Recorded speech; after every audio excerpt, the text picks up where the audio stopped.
Chers élèves, bonjour. Toujours dans le cadre de l'enseignement à distance, aujourd'hui nous allons parler des fonctions de relation. Et précisément, on va parler sur la sensibilité consciente. Donc, comme situation de départ, on va identifier quelques comportements et quelques actes d'un individu. Par exemple, quand un individu sent une odeur, ou encore il entend un son, ou il observe une photo, donc on parle de la sensibilité consciente. Quand un individu prend un crayon pour dessiner ou pour écrire, ou encore il lance une balle, dans ce cadre, on parle de la motricité volontaire. Et finalement, quand un individu retire sa main en cas de brûlure ou de piqûre, on parle de la motricité involontaire ou du réflexe.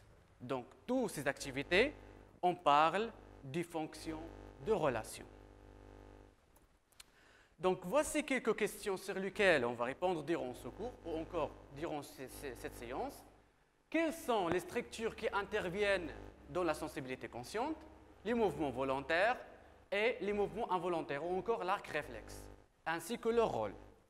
Comment peut-on préserver notre système nerveux contre les dangers? Commençons par le premier chapitre qui consiste sur la sensibilité consciente. Comme introduction, l'individu reçoit en permanence les informations et les signaux comme les paysages, les odeurs, le son, la température de son environnement par ses organes de sens. Les organes de sens tels que le nez, la bouche, encore la langue, les yeux, les oreilles et la peau. Le système nerveux qui traite ces informations permet à l'organisme de percevoir la nature de ces signaux externes et de réagir avec son entourage.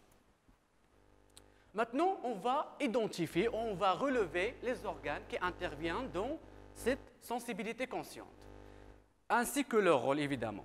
Donc, prenons l'exemple du toucher ou encore la sensibilité générale. Donc, prenons les expériences suivantes. En commençant par la première manipulation, à l'aide d'une aiguille, on pique l'une des pattes postérieures d'une grenouille. Donc, comme résultat, on observe que le grenouille a réfléchi sa patte, ça veut dire un réfléchissement de la patte piquée. Donc, on peut dire aussi que la peau intervient dans la sensibilité consciente. Et pour confirmer ce résultat, on va passer à la deuxième manipulation. On va anesthésier la peau d'une patte postérieure d'une grenouille avant de la piquer par une aiguille. Donc, comme résultat, la grenouille ne réagit pas. Ça veut dire qu'elle confirme que la peau est indispensable pour la sensation cutanée. Pour identifier un autre organe, on va réaliser une troisième manipulation. On pique l'une des pattes postérieures d'une grenouille démédulée, ça veut dire la moelle épinière a été détruite. Donc, comme résultat, la grenouille ne réagit pas. Ça veut dire qu'elle confirme que la moelle épinière intervient aussi dans la sensibilité consciente, dans la sensation cutanée. Et pour la quatrième manipulation, on pique l'un des pattes postérieures d'une grenouille après la coupure de son nerf sciatique au niveau de la cuisse. Donc, comme résultat, la grenouille ne réagit pas. C'est-à-dire que le nerf sciatique fait partie ou encore un élément de la sensibilité consciente.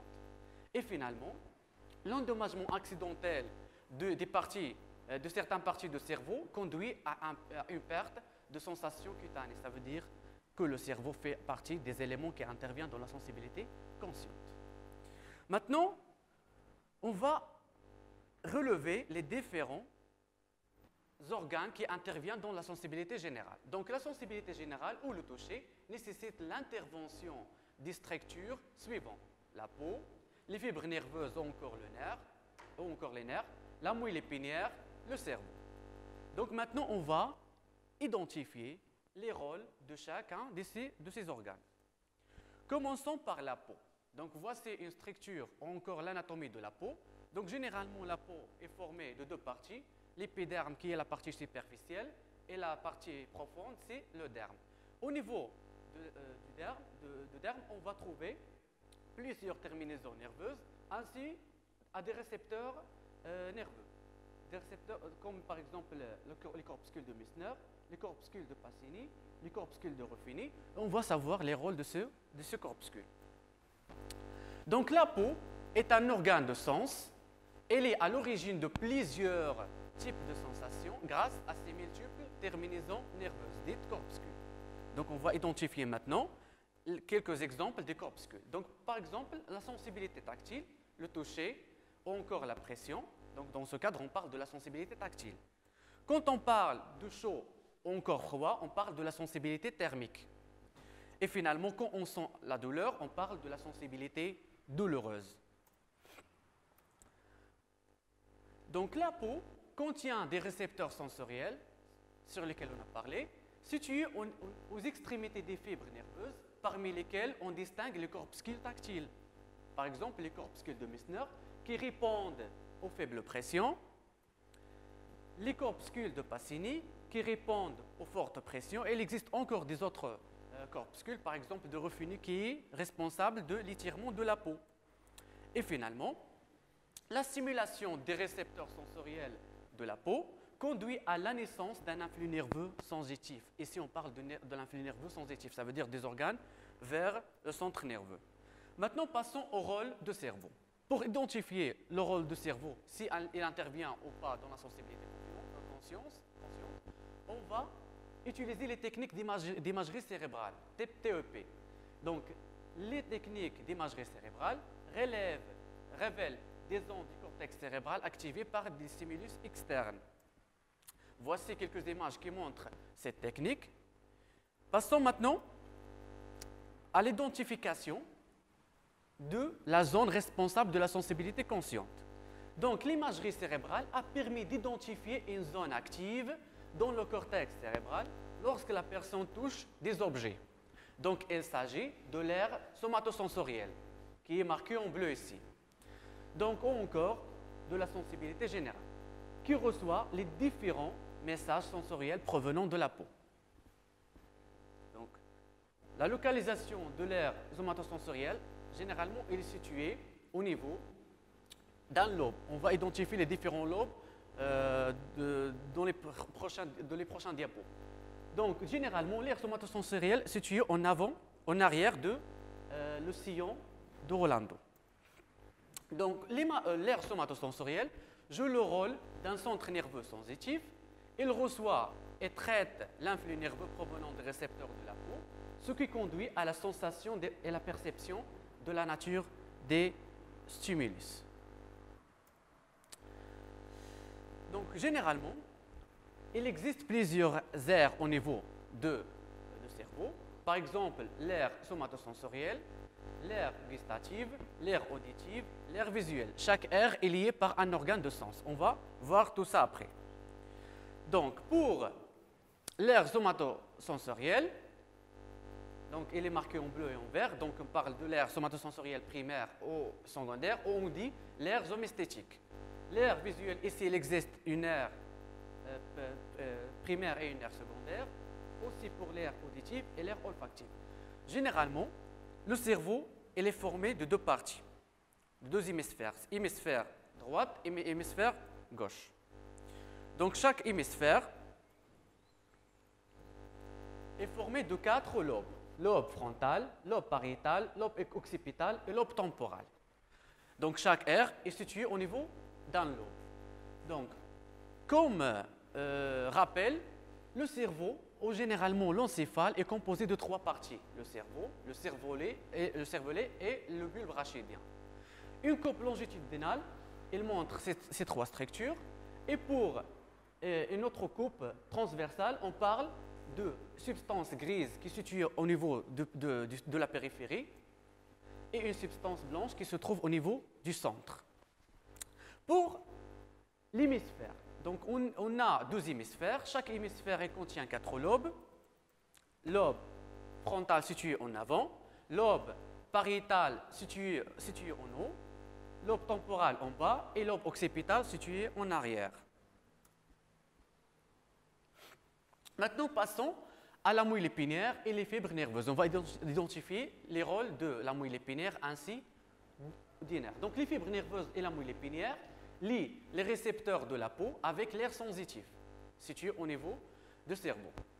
Il joue le rôle du conducteur sensitif qui transmet l'influx nerveux sensitif de la peau vers le centre nerveux sensitif. Dans ce cadre, on parle d'un sens centripète, ça veut dire des organes vers le centre. Encore, on dit vers le centre. Voilà un schéma qui résume les différents éléments qui interviennent dans les sensibilités conscientes. Prenons par exemple le toucher. Donc, un stimulus qui stimule la peau, ou encore les corpuscules qui sont situés au niveau, ou encore les récepteurs situés au niveau de la peau. Au niveau de ces récepteurs, il y a génération ou naissance d'un influx nerveux, évidemment sensitif, qui va passer par les nerfs, puis par la moelle épinière vers l'aire somatosensorielle, ou encore l'aire de la sensibilité générale. Donc, voici un autre schéma qui représente des exemples de la sensibilité consciente. Par exemple, la pression comme stimulus et la température qui stimulent l'organe qui est la peau. Donc, au niveau de la peau, il existe toujours des récepteurs sensoriels donc, qui donnent naissance à un influx nerveux. Cet influx nerveux va passer par des conducteurs sensoriels qui sont la moelle épinière et les fibres nerveuses afin de passer vers l'aire somatosensorielle qui se trouve au niveau du cerveau. Maintenant, je vous laisse un peu de temps pour généraliser sur ce que concerne les autres organes. Prenons par exemple un autre exemple de l'ouïe, ça veut dire l'écoute. Donc, par exemple, comme stimulus, la musique. Donc, on trouve des récepteurs sensoriels situés au niveau de l'oreille qui génèrent ou encore qui donnent naissance à un influx nerveux afin de le conduire vers le centre nerveux par des nerfs auditifs. Ça veut dire qu'il y a une transmission de l'influx nerveux sensitif vers le centre ou encore vers l'aire auditive. Pour le goût, donc toujours au niveau de la langue, il existe des récepteurs sensoriels. Donc là, les stimulus, par exemple, le sucre ou le salé. Donc il y a naissance d'un influx nerveux au niveau des récepteurs qui sont situés au niveau de la langue. Donc il y a transmission de cet influx nerveux vers le centre nerveux par des nerfs gustatifs. Donc le centre nerveux, on parle ici de l'aire gustative qui est située au niveau du cerveau. Passons maintenant à la vision. Donc, toujours comme le schéma précédent, toujours il existe un récepteur sensoriel, un conducteur et le centre nerveux. Donc, le stimulus, c'est la couleur et la photo. Les récepteurs sensoriels, ce sont des récepteurs situés au niveau de la rétine qui donnent naissance à un influx nerveux qui va passer par les nerfs optiques vers le centre nerveux sensitif. Encore, précisément, on parle de l'aire visuelle. Et finalement, l'odorat, qui est le dernier organe de sens. Donc, comme stimulus, on parle de l'odeur. Les récepteurs sensoriels au niveau du nez, donc il va recevoir la sensation ou encore le stimulus pour générer un influx nerveux sensitif qui va passer par le nerf olfactif afin d'arriver à l'aire olfactive qui est située au niveau du cerveau évidemment. Maintenant, on va résumer tout ça sous forme d'un tableau. Donc, l'organe de sens, l'œil, le stimulus, la lumière, encore la photo, etc. On peut prendre n'importe quel exemple. L'aire sensorielle, l'aire visuelle, évidemment. La sensibilité, on parle de la vision. Pour la deuxième sensibilité, l'odorat. Donc, l'organe de sens, c'est le nez. Le stimulus, l'odeur. L'aire responsable du traitement et des perceptions de ces informations, c'est l'aire olfactive.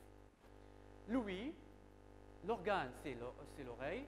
Le stimulus, le son. L'aire sensorielle, l'aire auditive. Pour le goût, l'organe c'est la langue, le stimulus c'est le goût, l'aire sensorielle responsable c'est l'aire gustative. Et finalement le toucher, on parle de l'organe c'est la peau, le toucher c'est le stimulus et l'aire sensitive qui est l'aire ou le système nerveux responsable de traitement et perception de ces informations reçues par la peau. Généralement, on vient de finir le cours de la partie de la sensibilité consciente. Donc, j'espère que vous allez bien compris. Et merci pour votre attention.